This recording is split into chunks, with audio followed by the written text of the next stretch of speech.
Republic day यानी कि गणतंत्र दिवस, जो कि होता है 26 जनवरी के दिन। पर 15 अगस्त को तो हम इंडिपेंडेंस डे यानी कि स्वतंत्रता दिवस मनाते हैं। तो फिर ये 26 जनवरी में गणतंत्र दिवस यानी कि रिपब्लिक डे मनाने का क्या जरूरत है?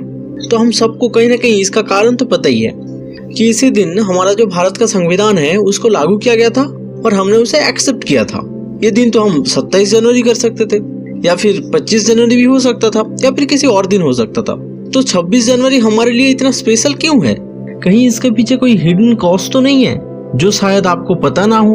क्योंकि आज की इस मॉडर्न दुनिया में ऐसा इतिहास की बातें कौन करता होगा, और शायद मैं पहला ही हूँ जो ऐसा इस तरीके से मैं वीडियो बना रहा हूँ। क्यों हम सिर्फ इसी दिन को ही गणतंत्र दिवस यानी कि रिपब्लिक डे के हिसाब से मनाते हैं? तो मेरे प्यारे दर्शकों, मैं आपको बताना चाहता हूँ कि ये 26 जनवरी के दिन हमारे लिए किसी और दिन के जैसे ऐसे नॉर्मल दिन नहीं है।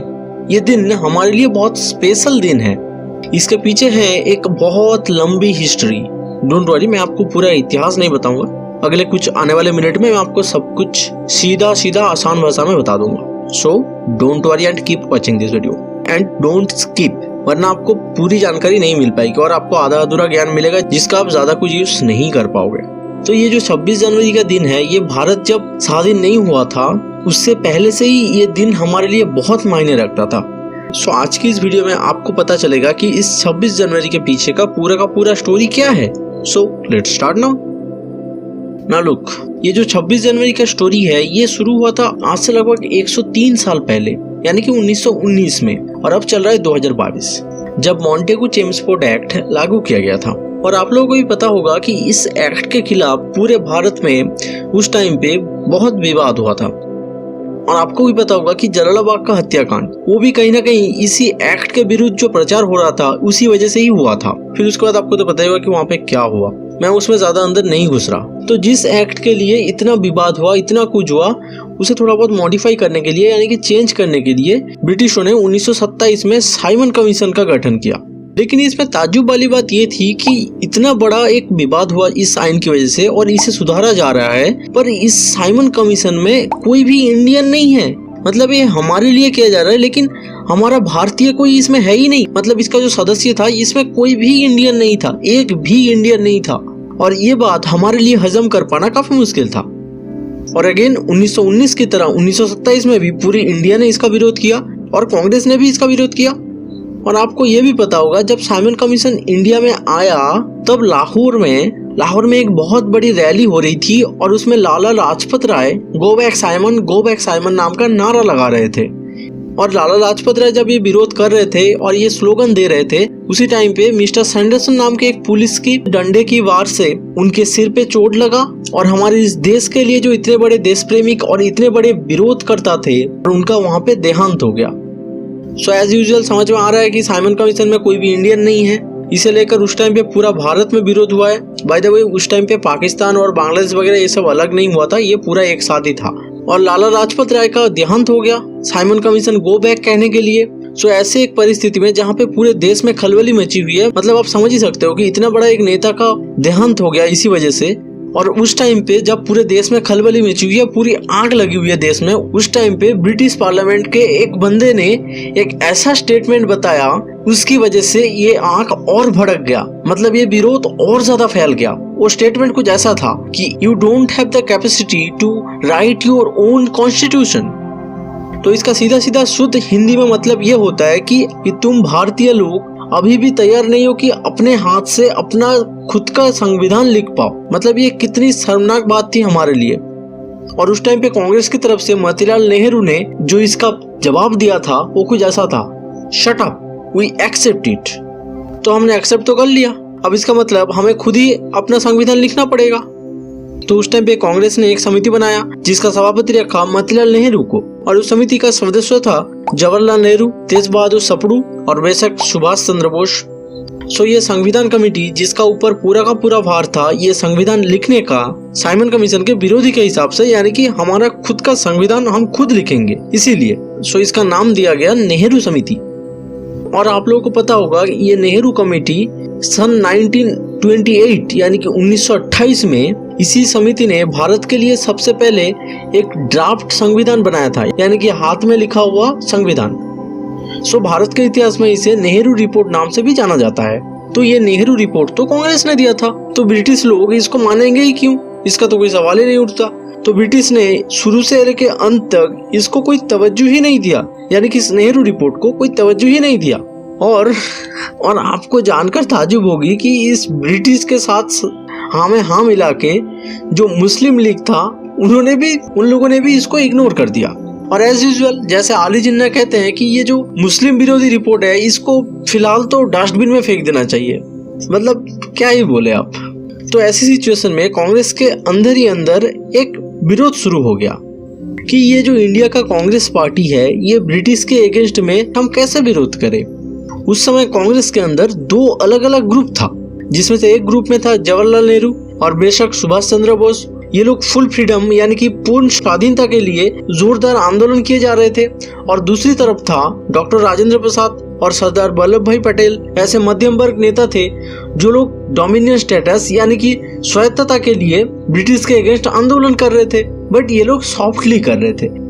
बट नेताजी और जवाहरलाल नेहरू वगैरह ये जो एक ग्रुप में थे, इनको पता था कि लातों के भूत बातों से नहीं मानते हैं, इसीलिए वो लोग पूरी तरीके से जोर शोर से आंदोलन किए जा रहे थे। और यही वो कारण था जिस वजह से सुभाष चंद्र बोस और गांधी जी का मतलब आपस में जो टकराव हुआ था, आपको पता ही होगा, जिस वजह से अल्टीमेटली सुभाष चंद्र बोस ने कांग्रेस छोड़ दिया था। सो यही वो कारण था। तो अब अपने टॉपिक पे आ जाते हैं।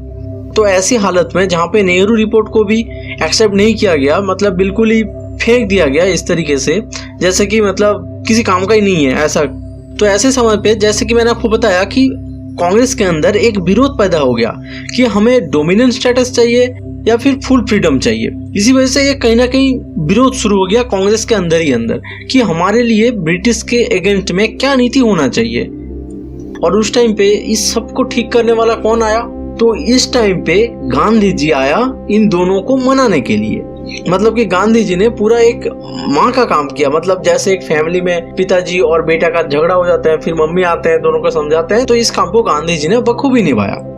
उन्होंने ना ग्रुप 1 के साइड लिया ना ग्रुप 2 के साइड लिया, उन्होंने दोनों के बीच में एक रास्ता निकाला।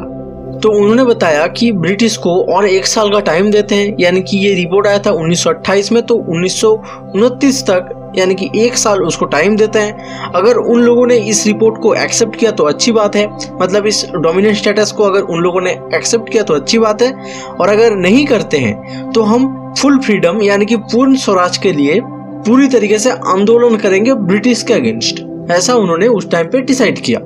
तो बस इसी बीच 1 साल निकल गया, जैसे कि हमारे लिए 2021 निकल गया, मतलब पता ही नहीं चला कब आया कब चला गया। तो ऐसे ही 1 साल उन लोगों के लिए भी निकल गया। ना ब्रिटिशों ने नेहरू रिपोर्ट के बारे में कुछ बोला, ना डोमिनेंट स्टेटस के बारे में कुछ बोला, उन लोगों ने कुछ भी नहीं किया। उन लोगों ने अपना काम करते रहे और इधर से हमने उसको 1 साल का टाइम दिया था, वो भी खत्म हो गया। तो अब करे क्या?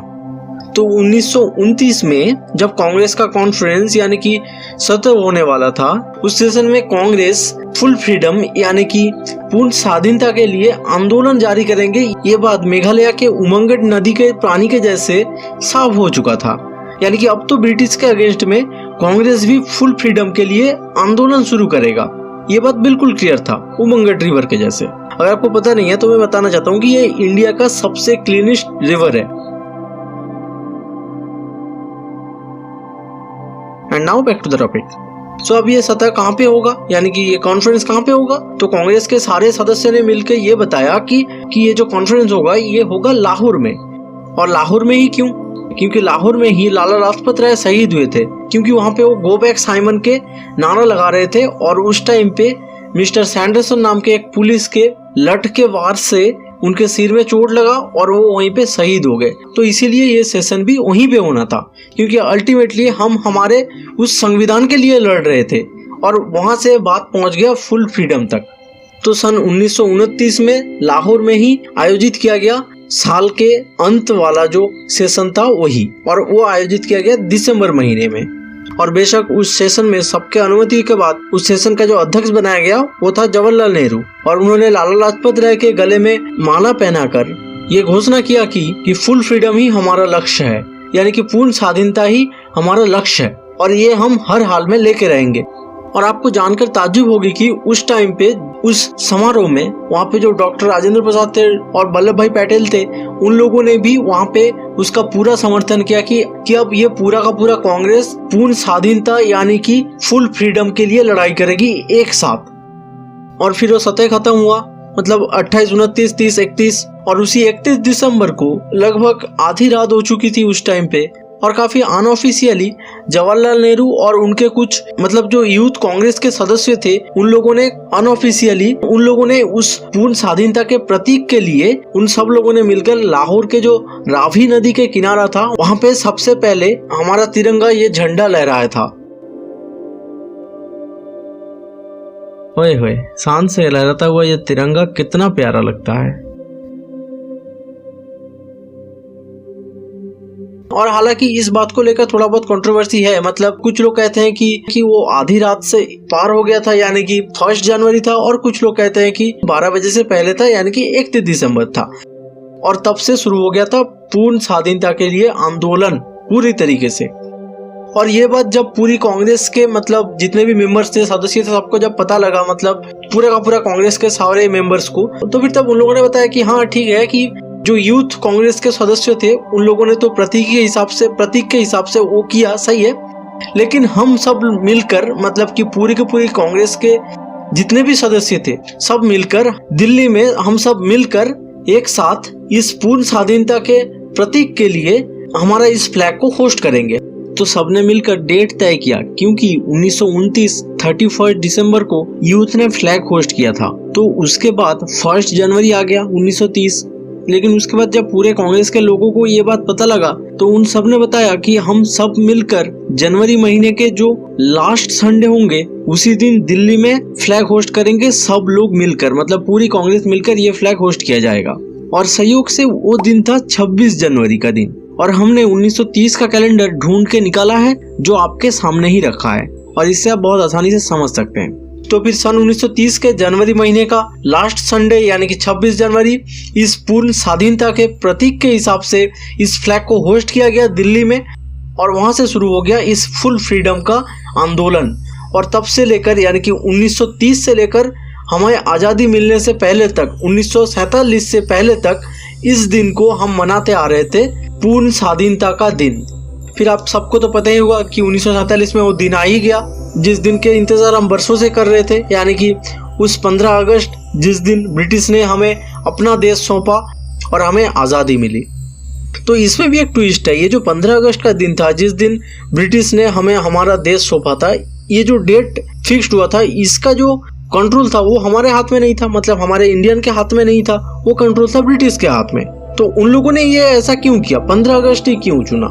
वो कारण ये था कि उन लोगों ने जाते जाते एक जो उनका एटीट्यूड मतलब चौड़ दिखाते हैं, तो ऐसे ही उन लोगों ने जाते जाते दिखा के गए, क्योंकि इसका कारण भी बड़ा सिंपल था।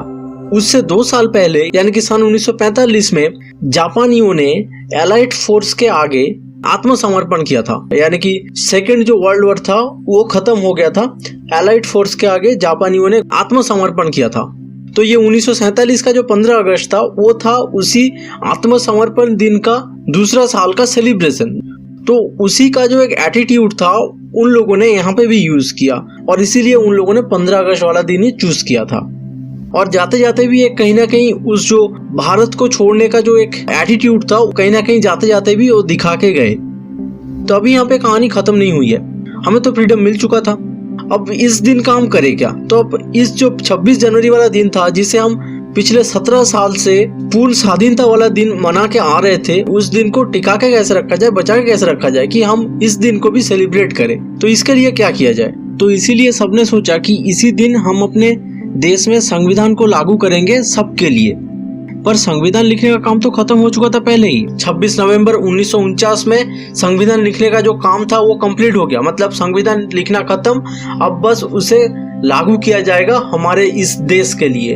अब उसे लागू करवाने के लिए सबने मिलकर ये सोचा क्यों ना हम इसे जनवरी महीने के 26 तारीख लागू करते हैं, क्योंकि वो दिन हमारे लिए एक हिस्टोरिकल दिन भी है, क्योंकि उसी दिन से ही इस सब की शुरुआत हुआ था आज से कई साल पहले। तो क्यों ना उसी दिन ही हम इस चीज को लागू करें और उसी दिन को ही हम सेलिब्रेट करते रहे, तो इससे हम उसी दिन को याद रख पाएंगे और इस दिन के लिए जितने भी लोगों ने अपना बलिदान दिया है उसे भी हम याद रख पाएंगे। तो इसी वजह से हमें आज़ादी मिलने के 2 साल 11 महीने और 18 दिन के बाद 26 जनवरी सन 1950 में हमारा इस महान संविधान को लागू किया गया हम सबके लिए, मतलब सारे इंडियन सिटीजन के लिए ये लागू किया गया। और इसी के बदौलत ही ये देश आगे बढ़ रहा है और हमारा उस महान संविधान को हमें फॉलो करते रहना है। My dear viewers, this is the greatest story behind 26 of January यानी कि रिपब्लिक डे। और अगर आपको ये वीडियो पसंद आया और अगर आपको कुछ नया जानने को मिला इस वीडियो के थ्रू, तो फिर प्लीज हमारा इस वीडियो को लाइक कीजिए। और अगर आपको ऐसे ही और भी नॉलेज पसंद है तो फिर प्लीज हमारा इस चैनल को सब्सक्राइब कर लीजिए। Thank you so much for your time. हमारा भारत का इस संविधान को रेस्पेक्ट कीजिए और अपना ख्याल रखिए, अपने पर्यावरण का ख्याल रखिए। तब तक मैं चलता हूँ। गुड बाय एंड जय हिंद।